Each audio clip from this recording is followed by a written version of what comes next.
which Hawkeyes will return for next season? That is the big question, and it has slowly been being answered on the social media. Of course, Jaden Ironman, Alex Marinelli, Spencer Lee have each released the fact that they will be returning for the national championships, or for the upcoming season, and they will be wrestling for the Iowa Hawkeyes. So there are a couple of seniors that we do have to note, and of course I did mention 3 of those that will be returning. But there's also, what about Austin DeSanto? What about Michael Kemmer? What about Caleb Young? I'll be discussing each of them and whether I think they will return and the possibilities of what happened. So you saw those Instagram posts there. You saw Spencer Lee post a photo of the team and say, "My brothers, thankful for these guys. It's the first title back in Iowa City since 2021. I will see you guys next year." So it's great that we have Spencer Lee returning, and we kind of expected that Spencer Lee would be returning to the show, or to the team, to seek his 4th title, as well as Marinelli and Ironman. You know, they were honestly up in the air. I wasn't sure if they would be coming back because of the fact that they had a rough tournament. I mean, obviously, Ironman made the finals. It wasn't that rough of a tournament. He was on fire until then. But Alex Marinelli, for the 2nd year in a row, unfortunately, lost in the quarterfinals, and he didn't make his top seed. I'll be discussing kind of his performance in another segment, or in a little bit later. But that's, it's kind of unfortunate that we saw that with Ironman. I mean, excluding his freshman year, this is the crazy fact, right? Excluding his redshirt year, he has 15 losses in college. All but 2 of those losses, are to NCAA finalists or champs. I mean, this guy has had losses to Dean Heil, Bryce Meredith, Nathan Tomasello, Yanni Diakomahalis, Joey McKenna, and now Nick Lee in the finals. Jaden Ironman may be one of the best to never win a trophy yet, and so it doesn't really surprise me that he is coming back. The reason, you may be asking, well, Josiah, why wouldn't they come back? And this is why, okay? So with a guy like Jaden Ironman and with a guy like Alex Marinelli, and this is where it's super important and why I really want to discuss this is, listen, Alex Marinelli has entered the NCAA tournament 4 times. One of those, unfortunately, the tournament was canceled, but he did enter as the number 1 seed. 2 of the other times he entered as number 1 seed, so he has been the number 1 seed 3 separate occasions, and he has never won the tournament. On the other occasion, which was one of his highest placings, was the first year he entered in 2018, he was the number 8 seed. So he goes from the number 8, a top 8 seed, and actually I think he was even number 5. But anyways, he ended up placing top 5. And the next year, he was the number 1 seed, ended up placing again. And I believe this graphic may actually be wrong. I'm double checking that right now because I think I kind of had it wrong. So his first year he placed 6th. Yeah, that graphic's completely wrong. So please, that's actually Ironman's performances. Those are kind of messed up. It didn't mess up that graphic. Excuse me. So he entered it as the 5th seed and ended up placing 6th in his first year. The following year, he was the number 1 seed and placed 7th. He lost to Mekhi Lewis in the quarterfinals. If you remember that match, that was crazy. He did lose to Mekhi Lewis. That was when Mekhi was on a roll there. Then following year, he was the number 1 seed entering the tournament after defeating Vincenzo Joseph at the Big Ten Championships, but the tournament didn't happen. In this past year, he entered as the number 1 seed again and lost in the quarterfinals to the NCAA champ. There's so many times that this can happen. And I know this is one of the rumors floating around. It's like maybe he just didn't want to come back into the tournament.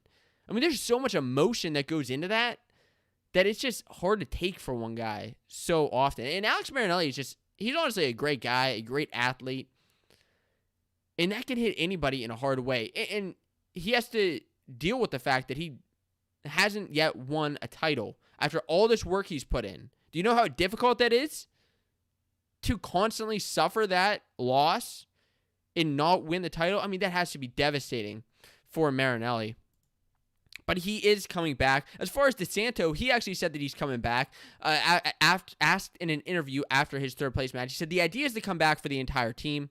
He thinks so, but he's not going to speak for everybody else on whether they're coming back. So we kind of see Instagram posts trickling in. And not all these guys are even on social media. I don't think DeSanto's even on social media. As far as Caleb Young and Michael Kemmer, those are the two seniors remaining. Kemmer placed 3rd, 4th, and 2nd at Nationals, of course making the National Finals this year, unfortunately losing to Carter Sirachi in the Finals. If you're a Hawkeyes fan, it's unfortunate. But he was granted the extra year of eligibility, which is great. So we know he has the year of eligibility. And, of course, anybody who wrestled this year has the eligibility to come back. It was the free year. He was granted this year in April 2020 due to his knee and shoulder injuries. And he returned to the Hawkeyes this season. But what about next year? He hasn't said anything yet. We'll see what he says. And Caleb Young, too, also a two-time All-American, hasn't said anything. But the tough parts about these two weights are the Hawkeyes. The Hawkeyes have 157 and 174 pretty much filled in. I mean, they have some great backups here. Some guys coming in. 157, Brettley Reyna will be here. 4-time Florida State champion. Each of these guys at 74 and 57 are 4-time state champs. Reyna, a 4-time Florida State champion, a top 50 recruit, and a Super 32 champ. And it's only a matter of time. I mean, these guys got to get in the lineup at some point. And, of course, the extra matches and things may help if those continue in the upcoming years, but you got to get some matches. As far as 74, Patrick Kennedy, 4-time Minnesota State champion, a top 5 recruit in the class of 2020, and a Fargo champ, is going to be filling in if Kemmer doesn't come back. So the good thing is, if they don't come back, there are guys to fill in. You know, Iowa's a deep team, obviously. I mean, they're a top school, deep team. But I don't know. Maybe the Brands want to get him in. Maybe there's so much going on with these situations, but these are the Hawkeyes that are certified coming back in this upcoming season. Let's get on to the next topic. And before we get on to the next topic, I want to thank John Smith in the comments for backing this show as usual with a $100 super chat. Now, if you are looking to help the Fanco Wrestling channel grow, if you enjoyed the content this season, a great way to help out the channel is through a super chat, showing your appreciation for the show. It's super helpful, whether it's a 99-cent donation or a $100 donation, like John Smith in the comments. Every dollar counts. Every dollar helps. And I'll get to another way as far as how you can help the channel. Now, let's get on to this next topic, and this is going to be a fun one. This is going to be a super, super fun one. Now, I'll be honest with you, if you're an audio listener right now on Apple Podcasts, it may be a little bit more difficult to listen to this segment just because of the videos, but I'll do my best in helping you to visualize the situation. So, there were some horrendous, some appallingly horrible calls in this year's national championship, especially in the finals. Did you watch the finals? Please drop your worst call, the worst call that you saw this whole tournament. I want to see a comment down below. And listen, I've watched nationals before, and there's always like some iffy situations as far as if it was 2 or not, if there are back points. It happens, and that's why the challenge brick's there, and that's why refs are allowed to review their own calls. But this year just seemed awful. And listen, if you're a ref, one, I appreciate you because you are constantly getting yelled at by coaches, by fans, by everybody. I mean, you are just like, I don't want to say hated by a lot of the arena, but it can definitely seem that way. So I appreciate you and everything that you're doing. But I got to do the job and talk about what wrestling fans are talking about. So what are the 5 worst calls? The first one here, and this is a Fanco 5, if I fail to mention it. This is a Fanco 5 worst calls of the entire NCAA tournament. The first one is Nick Reenan. Nick Reenan and Jacob Warner wrestled in round 1. So this is right off the bat. Right off the darn bat, this call happened. A minute into the first period, Nick Reenan headlocks and tosses Jacob Warner to his back and gets a full 4 count. He's not pinned just yet, but he's able to kind of readjust. And as Reenan is holding, of NC State, is holding Jacob Warner of Iowa on his back, you see him get so darn close to pinning him. And to be honest with you, as he readjusts at this minute 32 left in the period mark, I thought he was absolutely, right here in the video is where you see it, pinned. I mean, he is flat as a darn pancake right there. Are you kidding me? How is this not a pin? Can somebody explain it to me how that wasn't a pin if his shoulder blades were flat on the mat? Holy moly, that blew my mind. So Warner fights off his back, is able to get a reversal, and starts mounting a comeback in this match. It was he got a takedown. It was 7-4, and with 10 seconds left, Reening gets another stalling call that he had from earlier in the match and secured another takedown. 7-7 is what the match was heading into sudden victory. So you can't say that Warner didn't start coming back and deserve to get into overtime. So in overtime, Warner actually does secure the takedown and gets the 2. So listen, was he the better wrestler in the match? I mean, yes, it seems that way. But was he pinned? Really looked like it to me. And this really is something that could have affected the outcome of the entire NCAA race. It could have. We'll get to that in another segment. But Warner made the quarters, ended up losing to Ferrari, and ended up coming back and taking fourth, while Reening lost the next round in the consolations. Now, Jacob Warner was somebody who was able to score 12.5 points for the team. And who knows? Who knows what would have happened? But he looked pinned to me there.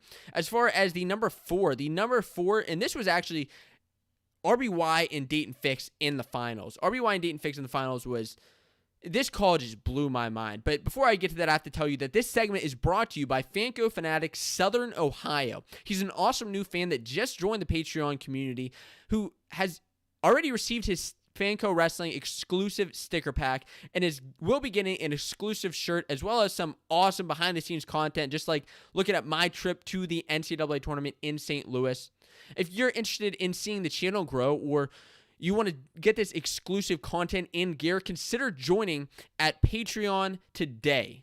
That's where you'll be able to help the Fanco Wrestling channel. But as far as the Dayton Fix and RBY match in the finals, it was the third period. RBY had ridden out Dayton Fix. It was 1-0. Technically, it was 2-0 with riding time, but 1-0 is what the score showed, obviously. And here we get into the third period. Now, let me preface this before I show the video by saying Fix had essentially one shot in the third period up until this point, and he was kind of the clear aggressor.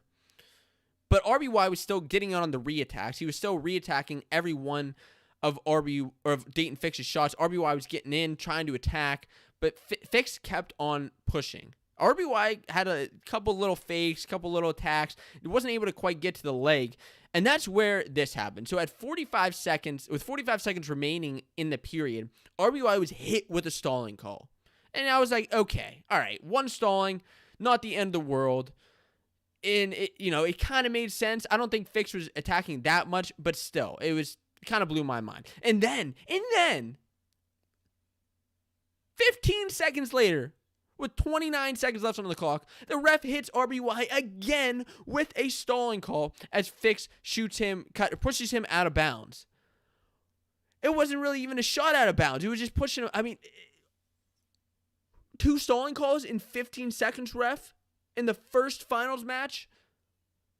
Of course, me as a Penn State fan, I'm absolutely just losing my mind about this.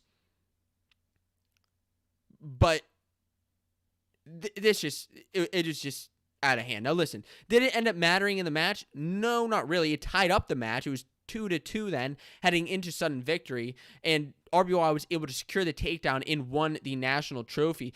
But oh my gosh, if he lost based on those stalling calls, I was going to lose it. I was already losing it.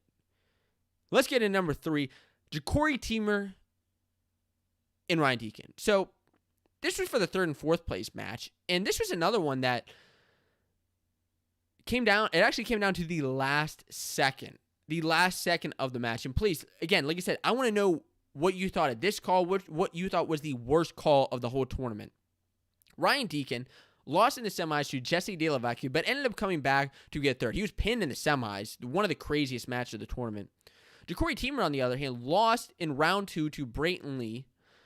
Then he was able to just crush Hayden Hidley in the Contis 18-12. So we get into the Deacon and Ja'Cory Teamer match, who is just on fire. And these two are wrestling. It's 1-0. Deacon's up 1-0 with an escape in the second. And Ja'Cory Teamer chooses neutral, which is honestly the best thing he could have done because, I mean, he could get one, tie it up, but he's going to have to get a takedown, so may as well go for it, especially since Deacon is good on top. He's good in every position, solid in every position, but Teamer chooses neutral. There's some back and forth, no real scores. They're kind of attacking each other, but there's 20 seconds left on the clock. Riding time is not a factor here. Not a factor here. So Teamer is in on the attack and with a sweet jump over Deacon out of bounds, but that didn't really have anything to do with it. We get into the clock with 10 seconds left. These guys get back to the center. 10 seconds left. Deacon hits a shot from space, gets in on both legs on Deacon, gets him down to a hip, turns in towards Deacon's head with a foot still in bounds. I don't know how he kept it in bounds. He was able to end up getting control. The ref calls 2 with a second left on the clock, as it appears to us. 1 second left, and they review it. So it looks like time is expired now, or at least 1 second left on the clock. Teamer looked like he had 2. Did he have 2 or not? The refs reviewed it and called no 2, time expired. Now, there were 2 things here, okay? There are a couple things here. One, did it appear? I was sitting front row. I mean, I was literally as close to the mat as you could get, almost. And it looked like Teamer had 2. I was freaking out. I was like, did this really just happen? Refs reviewed it, time ran out. So it looked like he had 2. Looked like he had control. He was still in bounds. That's not arguable. But the arguable thing is whether time had expired. Now, listen, from my point of view, from where I saw it, he had control, clock still running. Now, there is something to be said. Sometimes the clocks that are on the scoreboard and these clocks that are on the clocks that are on TV and the clocks that are actually in the arena can be a bit wonky, like a second off. That's just kind of what it looks like. I mean, even I just remember the Camacho and Latuna match where I thought time had expired. He didn't get 2, but I guess the time actually hadn't expired just based on how the clocks were ticking. So it was really, could be another one of the situations, but no, to me, he had 2 when the time had expired. What was the outcome here? Deacon there was nothing else they could do. No more time to wrestle. Ja'Cory was the aggressor in the third period, but he ended up taking 4th as the number 11th seed. It was impressive. Deacon ended up coming back and taking 3rd. But I'll tell you what. I thought Ja'Cory had 2 points. 2 more just horrible calls. Just bad calls. Number 2, before I get to the craziest of the entire tournament, I'm sure you probably already know what it is. Jaden Ironman and Tariq Wilson. Now listen. Ironman was on fire up until this point. A tech fall, he got a decision and a pin heading into the semifinals. Ironman is just he's the aggressor at this point in the match in the first period, just going after Tariq. He is just crushing it. He gets in on a couple shots, a couple close takedowns out of bounds. Isn't able to get anything, but he is darn close on a couple of these takedowns. With 21 seconds left, Ironman gets in on a shot, Tariq gets in on the low single, but Ironman's able to get on Tariq's leg, flip him over, and as you know, Ironman's super slick, turn him onto his back, has him in a half, but with 9 seconds left, the ref calls a pin. Now listen, to me, and if you watch the video, does it not look like Tariq's shoulder blade is up? And I'm actually going to play this video one more time just because it kind of blew my mind. Like, I didn't realize it as I was in the arena, but upon the replay, I saw the shoulder blade look like it was off the mat. How are you going to call right there, shoulder blade off the mat, a pin? I don't know. This sent Jaden Ironman to the finals. And listen, I'm not saying, full disclosure, I picked Tariq Wilson to make the finals. I thought he could have beat Jaden Ironman. Coming into that match, coming into the tournament where we saw it, no, I think that Ironman was the clear aggressor and was kind of on fire. He was probably going to beat Tariq, but who knows what would have happened? Who knows? Tariq ended up coming back and taking 3rd. But Ironman got the 2 points, 2 extra points for his team, got the advancement points to the finals. And this was huge for Iowa. I mean, just absolutely huge. He ended up losing in the finals to Nick Lee, but wow, I don't think he was pinned. Do you? Do you think he was pinned? As far as the worst call of the tournament, I already did a video about this, and there's only so much more that can be said. This was the worst call, hands down. Like, all these other calls were, wasn't a huge fan of, but didn't have the impact that this did. Josh Heil and Boo Llewellyn, round 2 of the NCAA championships. Now, listen, on this point, Josh Heil is a 20 seed. Boo Llewellyn is number 4 seed of Oklahoma State. Heil gets an escape and a takedown in the second period, and with Boo's escape with actually 2 escapes, one off of Josh Heil's takedown and the other in the third period, it's 3-2. Boo gets the takedown in the third, and Heil hits a quick escape, so it's 4-4 heading into sudden victory. These two are dead even. Dead even. First overtime, there's no takedowns.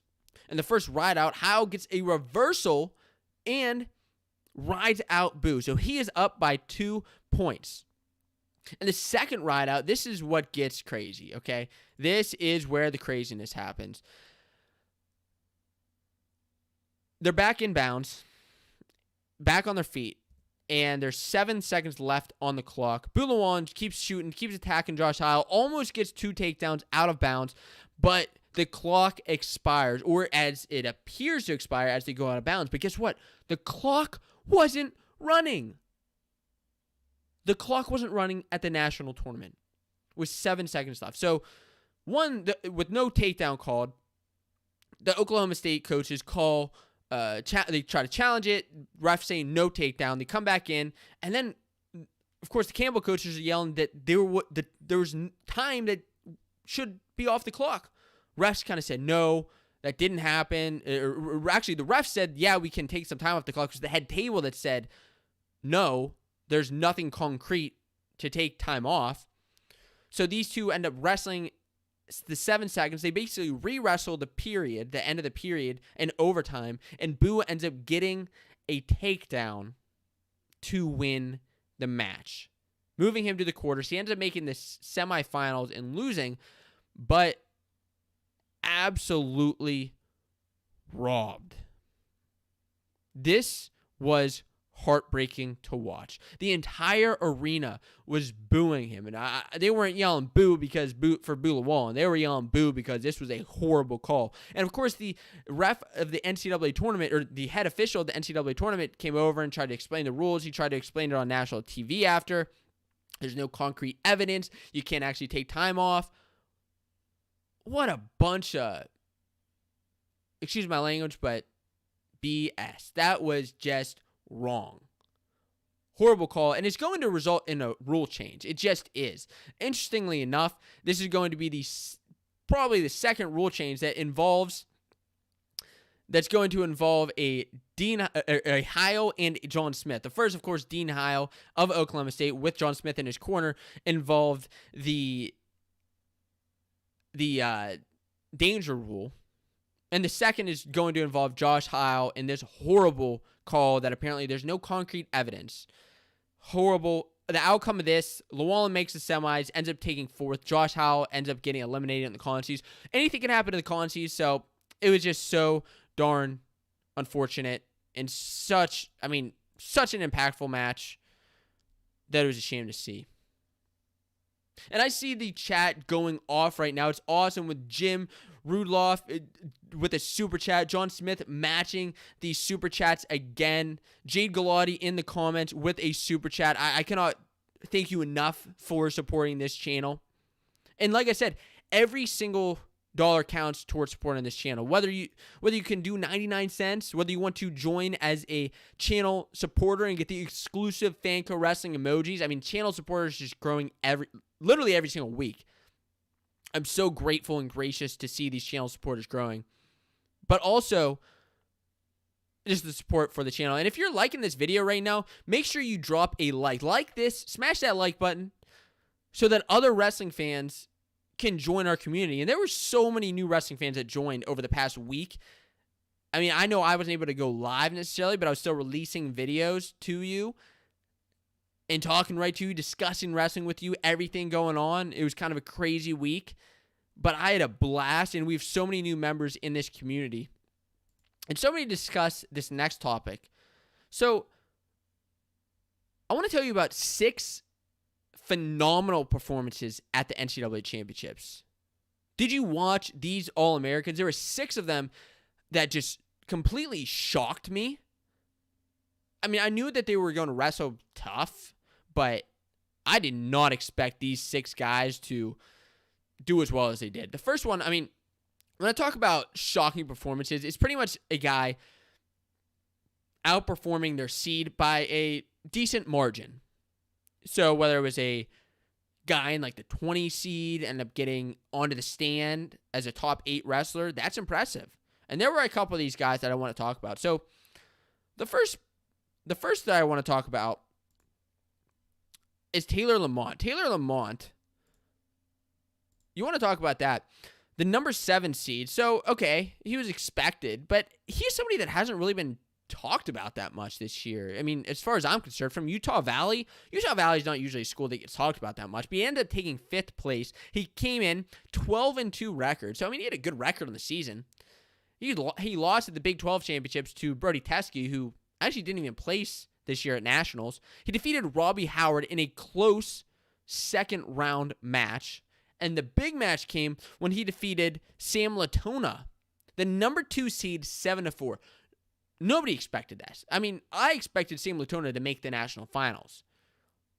I did. I don't know how he would have done against Brandon Courtney in the next round, but seeing as Taylor Lamont lost to him in the semis, who knows what would have happened. This was a crazy great match, great tournament for Taylor Lamont, who in the consies then lost to McKee and then beat Latona again for 5th and 6th place. He will return for a senior year. That's a great thing about these guys on this list, these 6 guys, 5 more of them for you, is they will all be returning.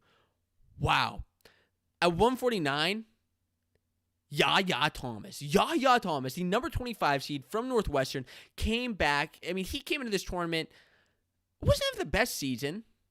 He took 8th at Big Tens. And it's like, okay, he took 8th at Big Tens. He was having an okay season. You know, I had kind of had some faith in him at the beginning, at last year, but it wasn't really impressing me a crazy amount. Holy cow, Yaya Thomas, congratulations. 3rd place at the number 25 seed. He defeated number 8, Jaden Abis, in the first round. I mean, this was really where his streak started rolling, is in the first round, whenever he beat Jaden Abis.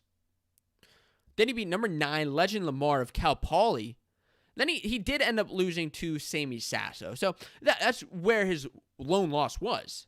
Because then in the consies, he came back. He beat the number 13 seed, Mitch Moore, by decision. He beat Abis again. I love this. I love when guys beat guys twice in the same tournament just because it shows, no, it wasn't a fluke. I'm the better wrestler. He ended up defeating number 3, Brock Mahler, and number 4, Bula Wallen, each by decision, to place 3rd. He finished his junior season off right, and this is huge for Northwestern. I mean, imagine if Sebastian Rivera was still there. This would have been great for the team. Kind of impressive. We'll get to the what-ifs in a separate segment, but at 157, I have 2 guys here that had a phenomenal tournament. The first here, did you watch Wyatt Sheets, who was the number 33 seed and ended up taking 8th place of Oklahoma State? Now, Sheets had a pretty good career until this point. I mean, he was 6-6 this season coming into nationals, so not really expecting him to go on the stand, especially as number 33 seed. And if you're Oklahoma State, you're obviously just hoping that he's going to score some points for the team. For the team race, it's super important. Boy, did he score some points. Now, he won his pigtail, but lost in the first round to Ryan Deacon. Tough loss. I mean, obviously, as a number 33 seed, you got the number 1 seed the next match. Tough draw. But that's just how the brackets are drawn out, right? From there, he beat the number 16 seed, beat the number 18 seed, onto the number 26 seed to get into the blood round. And in the blood round, this is where he kind of lucked out. He had Brady Berge, who injury defaulted out of the tournament. But who knows? He's on a roll. This is what happens at the consies. You maybe you lose in the championship rounds, but in the consies, you start mounting. I mean, you start getting big wins. You start gaining momentum, and that's what he was doing. He could have beat Brady Berge. I don't know, but he lucked out because he injury defaulted. He became an All-American. He lost to Ja'Cory Teamer the next round in a close one with Caleb Young, 3-2 for 7th and 8th that he lost. But he finally, I mean, congrats to Wyatt Sheets, who finally got it done in his senior season after not qualifying as a sophomore.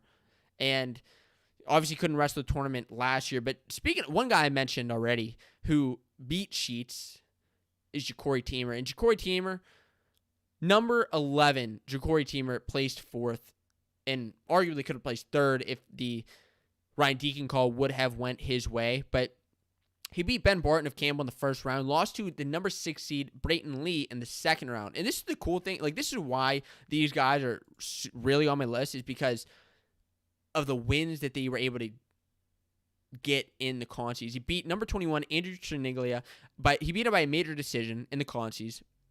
Then beat Will Luan of Michigan, the number 14 seed. Then beat number 8 seed Franek in the blood round. As I mentioned, he beat Sheets, but then, I mean, if you weren't watching out for Ja'Cory Teamer already, when he dominated Hayden Hidley, I mean, I was watching another match, and then I saw Ja'Cory just put Hidley to his back twice, and my head was just sort of swivel. I'm like, that did not just happen. And then he did it again. I'm like, that did not just happen. Ja'Cory Teamer, excellent tournament. He had the close 1-0 loss to Deacon, but arguably had the 2 points at the very end. I thought he had it, but he's only a sophomore. Expect big things from Ja'Cory Teamer in the future. Two more guys that had great seasons at Nationals. Maybe not. Actually, these last two had decent seasons, but really showed up at Nationals. Bernie Truow of Cal Poly, the number 12 seed, placed 4th. The funny thing about Truow, I had kind of talked about him a little bit on the show before. Said I wasn't entirely sure how to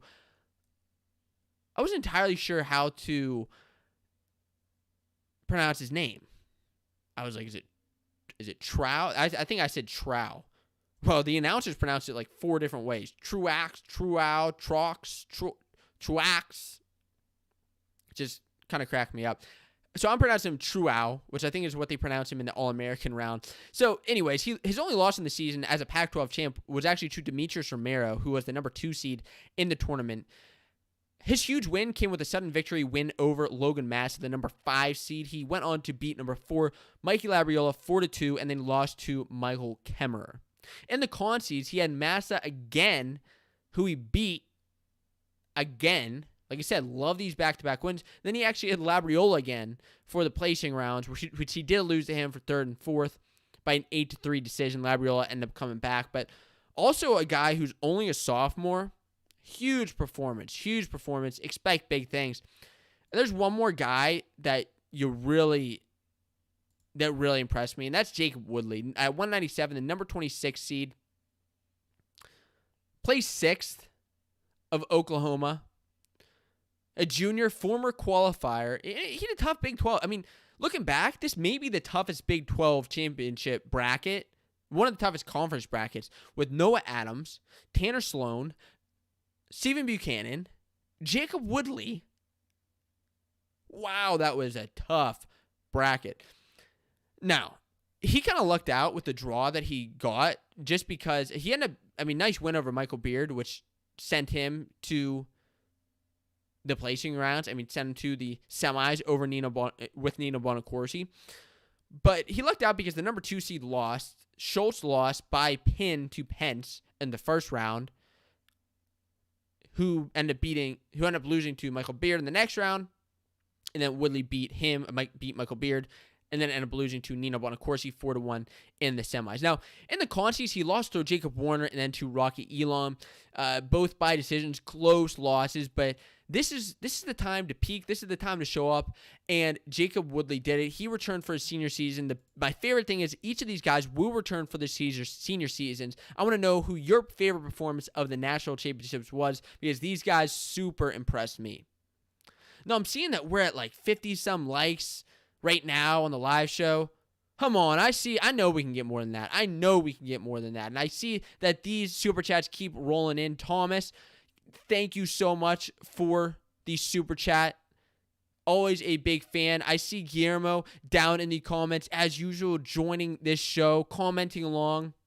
Nicole Clip, I know you are a huge supporter and loving this show. Love to see you guys down in the comments as usual. Every single week on Wednesday, we go live here on the Fanco Wrestling YouTube channel with over 19,000 subscribers now. I want to hit that 20,000 mark in the upcoming month. And with the upcoming Olympic trials, which I will be covering. I want to talk one more time about the NCAAs, and then I will be covering the Olympic trials, which are coming up in the upcoming weeks, how to watch it, who to watch, what some of the big contenders are.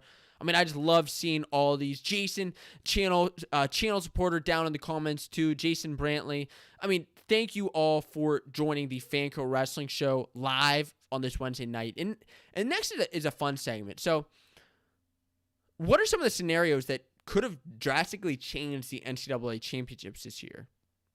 I wanted to look at some of the team scores, some of the things that could have actually changed the outcome, because there are a couple. And this is kind of inspired. This is a segment I like to do called What If, that started last year whenever the national championships were canceled. And on this channel, we dove into every single bracket. And with your help, we decided who the national champions would have been. Now, what if these things happened and they could have affected the team race? So first, let's bring up the actual team race, the actual team scores. We saw Iowa, of course, were your national champions at 129 points. Penn State finished in second with 113.5.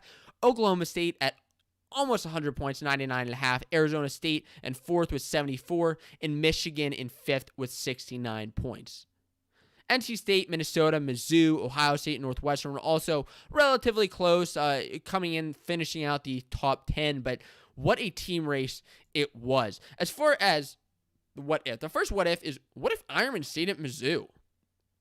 So if Ironman stayed at Mizzou, this brings up so many different questions. And I'm bringing up these questions because I was watching this tournament and thinking, I was kind of asking people this, like, can you imagine if this actually happened?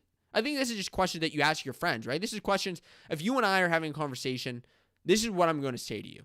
What if Ironman stayed at Mizzou? So we know that Ironman transferred from Mizzou to Iowa for his final season, or actually he will be coming back for another season, which he did just announce, but an excellent year for Mizzou overall. So let's talk about Mizzou. They were the MAC champs, 3 All-Americans with Mahler, O'Toole, who really impressed me, and Elam.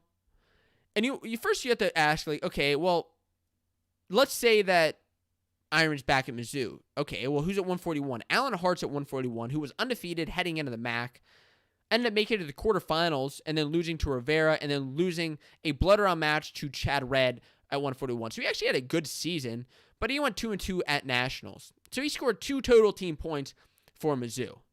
Compare that to Ironman. Ironman, and I laugh because he just was on fire. Ironman scored over 20 points, 20.5 points he scored for the Iowa Hawkeyes. He was just on fire. 2 pans attack heading into the national finals.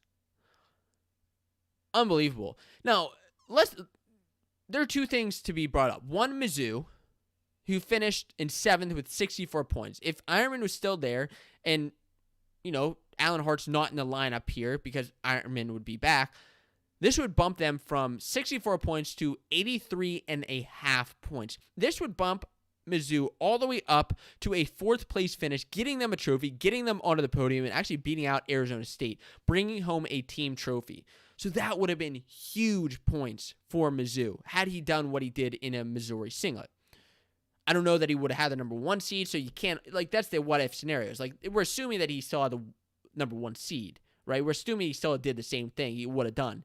You can't always, that's not always going to happen. Maybe he doesn't go to Iowa, maybe the same doesn't happen, but Ironman is a proven guy. This would also entirely change the Iowa and Penn State team race more than any other thing, probably that I'm going to talk about, but Iowa had 129 points. Subtract Ironman's points, that's 107.5, which would put them in 2nd place behind Penn State, who had 113.5, which would have been a 5-point team race this year. That would have been absurd. The second what-if scenario, and I have 2 more after this, is what if Alex Marinelli didn't injury default out?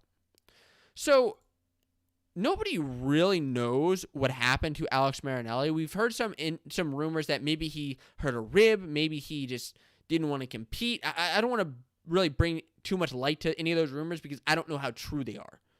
I don't. And so I don't want to just throw a bunch of random things out there. That's just what I've heard. That's what's been circulating around. Marinelli lost in the quarters to Shane Griffith this year and defaulted out.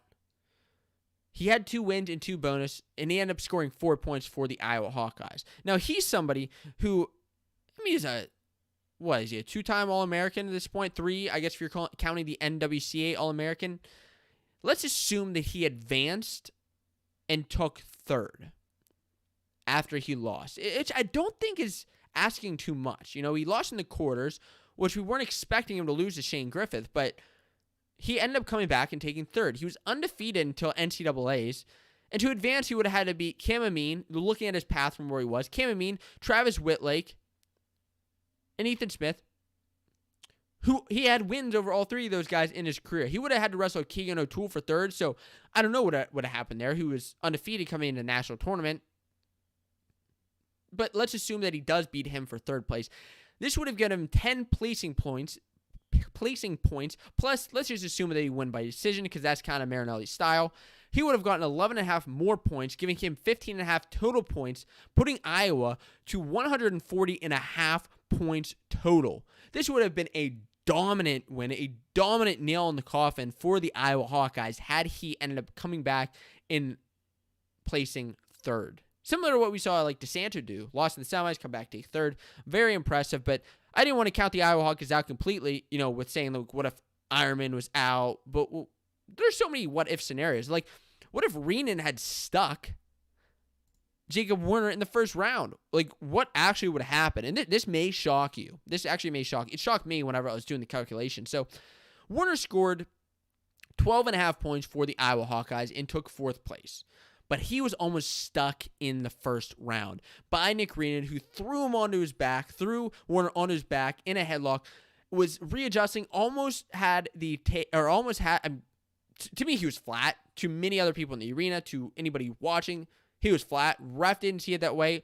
I'll give the ref the benefit of the doubt. He was closest to the match, closer to the shoulder blades, but it was a close call.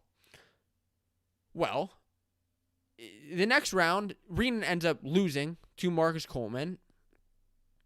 But let's say that Jacob Warner loses that match, and he has Marcus Coleman, who he hasn't wrestled, but let's say he beats him.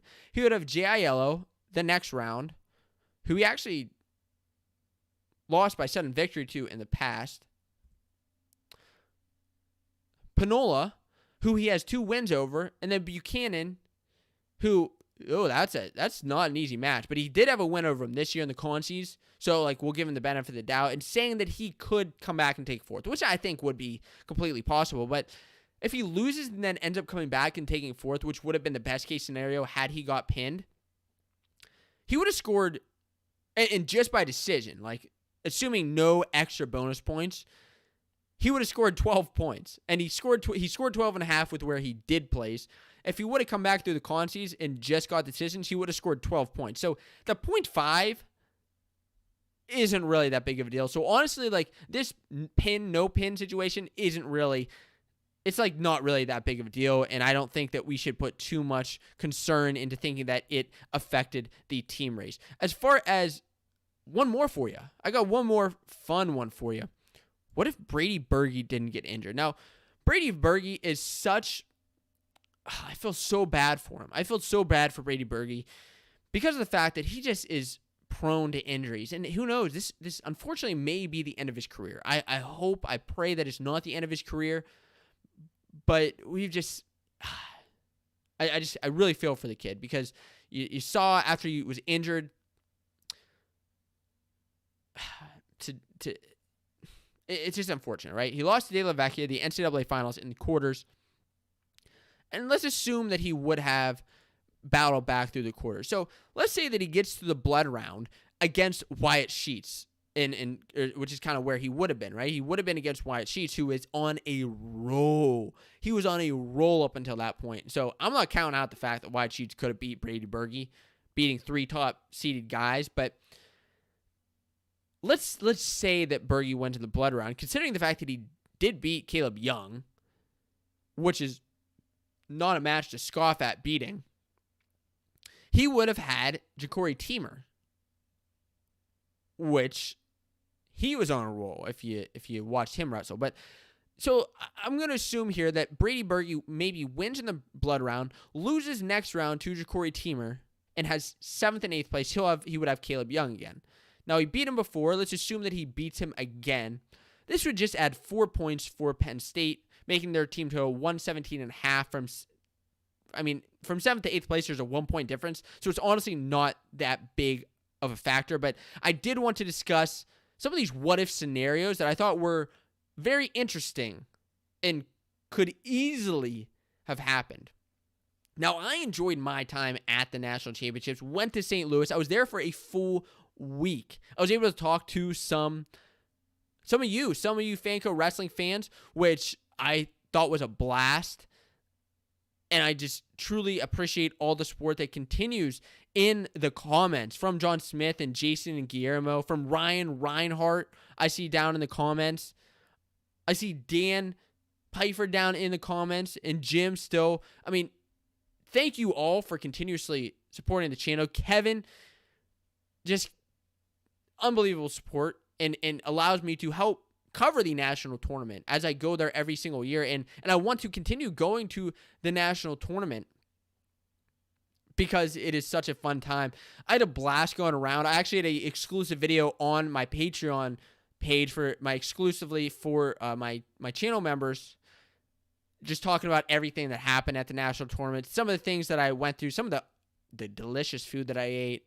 I was down on the floor. It was a super fun time. You can actually see my credentials right behind me that helped get me into the tournament, and I had a blast. And listen, wrestling is not over yet for this summer. The Olympic trials are upcoming, and I will be covering them on the Fanco Wrestling channel. So make sure that you are tuned into Fanco Wrestling to stay up to date on the latest happening in wrestling. Thank you for watching. My name's Josiah.